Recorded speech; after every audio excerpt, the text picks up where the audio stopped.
Hey everyone, it's me, Matt. Welcome back to my channel. I hope you all had a really great week, and I hope you're ready to garden with me today because in today's video, we're adding a ton of color to my front garden. So let's get into it. Alright, so here's a sneak peek at all the beautiful plants we'll be adding to my front landscape. But before I give you some more details on these plants, I wanted to show you the areas we'll be working in today. So taking a closer look at my front garden area, you can see my plants are still recovering from Hurricane Milton. Some of them have bounced back better than others, while some are still struggling. A lot of these plants were defoliated or got windburned from the extremely high winds that came through my area. You can see my milkweed and tropical sage plants lost the majority of their leaves, but they're still hanging on. Underneath those plants, you can see my white verbenas are gone. They lost a lot of leaves and got really bad windburn during Milton, and unfortunately, they didn't bounce back after the storm. Over here on the other side of the mulch pathway, you can see these white verbena plants fared a little better. They didn't get as much windburn because I think they had a little more protection from the surrounding plants during the hurricane. And then coming around to the front of my giant bird of paradise plant, you can see I've got this empty space that's in desperate need of some new plants. I pulled the purple gomphrena and Dusty Miller plants that were here previously because they also didn't recover from Milton. And then really quick, I had to cut my blue salvia plants back again because they also suffered really bad windburn during the hurricane, but I'm confident that these plants will bounce back. They've always been some of the most resilient plants in my garden and have always been quick to push new growth from their bases. And then taking a look over on the left side of my front garden, you can see some more plants are in recovery mode. The tropical sages to the left of my Adirondack chairs are looking about as good as the ones we just looked at on the right side. And then the white verbena ground cover underneath is bouncing back. It made it through the storm much better than the verbena underneath the tropical sages on the right, but they still have a ways to go before they fully recover. Looking between my Adirondack chairs, I want to add some new plants here. I previously had some more purple gomphrena and Dusty Miller, as well as some white dianthus in this space, but I pulled all of it because it was also looking really sad. And then lastly, coming over to the far left side of my front garden, you can see this garden bed is looking okay. My purple butterfly bush that was recovering from a fungal issue is now recovering from windburn, but it's looking better and better each day. And then you'll notice I've got some large unplanted areas in this bed that are begging to be filled with colorful plants, which is exactly what we're going to tackle today. So again, here's another wide shot of my front garden. Like I said, it's still recovering from the recent storm, but today we're going to give it an added boost of much needed color with the addition of a ton of flowering plants. Taking a closer look at the plants we'll be working with today, you can see I'm going with a purple and white theme. I don't know why, but my eye has been gravitating toward purple tones this year, and I'm so excited to get all these plants planted throughout my front landscape. Looking at the first plant variety, you can see I picked up 3 supertunia Bordeaux plants. These are a petunia hybrid grown by proven winners. I'm sure a lot of you are familiar with this plant variety, and if you're not, supertunias are easily one of the best plants on the market. They're really low maintenance, but add high impact into your garden. They come in a variety of colors. You can see these ones here have a deep purple throat fading out to lighter purple on the petals. These plants can grow 6 to 12 inches tall, but can spread 24 or more inches wide. They have a very vigorous growth habit, and they bloom profusely. They do best in full to part sun areas, and they're hardy in USDA zones 10 through 11, and they're typically grown as spring or summer annuals in lower zones, but here in Florida they do best in our fall, winter, and spring months. The second plant variety I'll be working with today are these verbena plants. You can see I've got 2 different colors here. I've got these bright white ones as well as these purple ones with white throats. These are an improved variety that also bloom profusely. They're a perennial here in Florida, and they grow 6 to 12 inches tall and can spread up to 3 feet wide. Similar to the supertunias, they do best in full to part sun areas, and they're hardy in USDA zones 8 through 11, but can definitely be grown as annuals in lower zones. Moving on to the last plant variety for today's project, you can see I picked up some alyssum plants. I really love their deep purple color and mounding growth habit. These plants will grow about 6 inches tall and spread about 12 inches wide. They prefer full sun areas and they're highly fragrant. These plants are hardy in USDA zones 5 through 9, and they're typically grown as fall and winter annuals here in Zone 10, Florida. So now let's head back out into my front garden. We'll get all these plants placed and then we'll get them all planted in the ground.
Alright, all the plants have been placed. You can see how I mixed them up throughout my front landscape.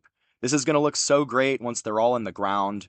So now it's planting time. I've got my shovel and my slow release fertilizer, so let's get everything in the ground.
There we go. Everything's all planted and watered in. I just love how this turned out.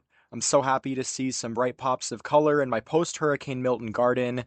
These flowers are already adding so much impact, and it's only going to get better as they spread and really fill in these spaces. As far as pest prevention, I went ahead and sprinkled some tried and true Captain Jack's bug and slug killer around these new flower bed areas. As some of you already know, I struggle with slugs and snails in my garden, and this stuff seems to really help keep them at bay. As far as watering goes, these garden beds are hooked up to my drip irrigation system, but we've been having a lot of wind over the last 2 weeks, so I'll probably need to supplement with some hand watering as these plants settle into their new homes. But either way, I'll definitely take extra good care of them as these plants root in. So overall, I'm really happy with how these garden beds turned out. This planting project really added instant impact to my front landscape, and I can't wait for these plants to mature and really show off over the next several months. So I hope you enjoyed hanging out with me today. If you haven't already done so, make sure to hit those like and subscribe buttons so you can hang out with me in future videos. I hope you have a great rest of your day, and I'll see you in the next one.